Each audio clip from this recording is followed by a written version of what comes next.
দুই নম্বর অধ্যায় বাবু কিসমাতিল ইমামিল আদাহি বাইনান নাস। এই অধ্যায় হচ্ছে ইমাম মানে দেশের শাসক। ইমাম কয় রকম জানেন? 3 রকম। মাশাআল্লাহ, কিছু কিছু হলে মনে হচ্ছে আপনাদের থেকে আমাকে শিখতে হবে। হ্যাঁ, 3 রকম ইমাম যে বলেছে বলুক 3 রকম। কি? শাসক। কিসের ইমাম? মসজিদের ইমাম। হ্যাঁ, আরেকটা ভুলে গেছি ইমাম, বুঝতে পারলেন? ওইটাই নাই। এমামত হচ্ছে এমামতে সুগরা আর এমামতে কুবরা। শুনে রাখেন, এমামতে সুগরা মানে ক্ষুদ্র এমামতি, আর এমামতে কুবরা বা এমামতে ওজমা মানে বৃহৎ এমামতি। বৃহৎ এমামতি মানে রাষ্ট্রীয় ক্ষমতা, রাষ্ট্রীয় শাসক, বুঝতে পারছেন না? আর ক্ষুদ্র এমামতি হচ্ছে মসজিদের এমামতি। তাহলে আবু হানিফা, শাফি, মালিক, আহমদকে যেমন বলা হচ্ছে, এরা আবার কোন ইমাম হইলেন রে ভাই? হ্যাঁ, বড় বড় ইমাম ইবনে তাইমিয়া, ইমাম বুখারী, ইমাম মুসলিম, ওদের ওইটা যদি বলতে একটা কাজ হয়ে যেত যে 3 নম্বরে ইমাম একটা আছে। হ্যাঁ, যে এলমের ইমাম যারা, বুঝতে পারছেন না? কিন্তু ওইদিকে ওদের ব্রেন যায়নি। এটা ভাগ করা হয়নি।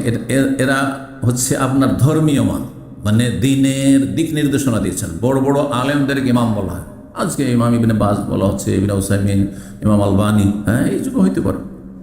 বিজ্ঞ যারা আলেম তাদেরকে ইমাম বলতে পারেন। আল্লামা বলছেন আল্লাহ মহাজ্ঞানী, অথচ আপনি জানেন না মহাজ্ঞানী না কোন জ্ঞানী। তো এরকম যদি বিজ্ঞ আলেম হন তো তাকে ইমামও বলা যেতে পারে। ইমাম, ইমাম মানে লিডার, যিনি লিড করেন। আপনি জান্নাতের রাস্তায় লিড করেছেন, সেই জন্য ইমাম। কথা বোঝা গেছে? তো যারা আইম্মাতুল ইসলাম এদেরকে বলা হয়। ইসলামের ইমাম মানে এলমের ইমাম, যারা জ্ঞানীর ক্ষেত্রে। কিন্তু এরা ওই আপনার উলিল আমরের মধ্যে, অর্থাৎ যেমন শাসকরা দুনিয়ার নেতা, তেমন আলেম ওলামারা হচ্ছেন দিনের নেতা। এই দিক থেকে তারা ইমাম। তাহলে ওই ওই ওই কিসিমে বা ওই ক্যাটাগরিতে পড়ছে রাষ্ট্রনায়ক যারা, তাদের ক্যাটাগরিতে পড়েছে ওলামারা। ধর্মের ক্ষেত্রে আপনার রাষ্ট্রনায়কের চাইতে বেশি আনুগত্য করতে হবে দিনের ইমামের, দিনের আলেমের।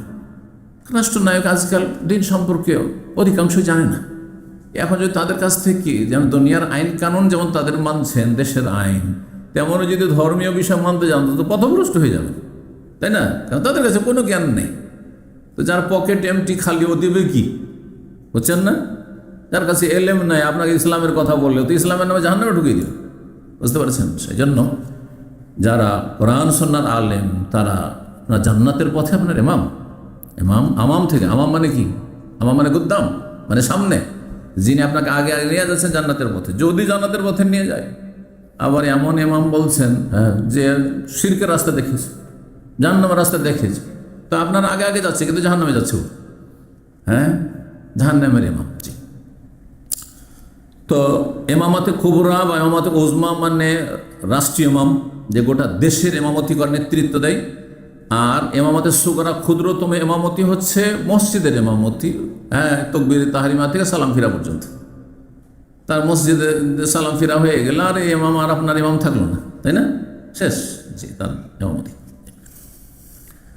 তো এখানে ইমাম শব্দ এসছে নাকি? কিসমাতুল ইমাম, ইমাম ভাগ বন্টন করে দিচ্ছেন, মানে দেশের শাসক অথবা তার প্রতিনিধি। দেশ বড় হয়েছে, সুতরাং একা একজন মানুষ গোটা দেশ পরিচালনা করতে পারবে না। সব কাজে ওই দেশের প্রধান, যিনি রাষ্ট্রপতি অথবা প্রধানমন্ত্রী অথবা খলিফা, খেলাফতের আমলটা খলিফা, তিনি আসতে পারবেন না। কিন্তু খলিফার তো প্রতিনিধি আছে প্রত্যেক অঞ্চলে, প্রত্যেক শহরে। তার নাম যেটি হোক না কেন, আমির, গভর্নর হোক, তার নাম আর কিছু হোক। যেমন আজকাল ভাগ রয়েছে, সে ডিসি হোক অথবা আর কোনো নাম হতে পারে, যে কোনো নাম হতে পারে। কিন্তু দেশের রাষ্ট্রনায়ক অথবা তার প্রতিনিধি যদি ভাগ বন্টন করে দেয়, কি ভাগ বন্টন করে দেয়? আল আদাহি, কোরবানির পশু, বাইনান নাসে, জনগণের মাঝে।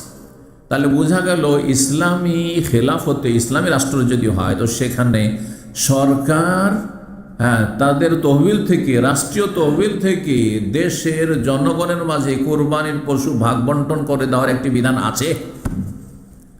যেটা উঠে গেছে এগুলো সুন্নাত নাই, এসব সুন্নাতে নাই আজকাল। আছে যার পয়সা আছে কোরবানি করছে, যার পয়সা আছে 2, 4, 5টা, 10টা, লাখ লাখ টাকা দিয়ে কোরবানি করছে।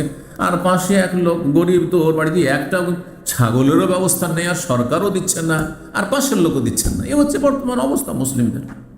না সরকার খোঁজ খবর নিচ্ছে গরিবের, হ্যাঁ, যে কোরবানি করতে পারলো কি পারলো না, আর না আশেপাশের পাড়া প্রতিবেশী যাদেরকে আল্লাহ ধন সম্পদের নিয়ামত দিয়েছেন তারাই প্রতিবেশীর হকাদি করছে। এই তো জাতির অবস্থা। তো নবী সাল্লাল্লাহু আলাইহি সাল্লাম কি করতেন?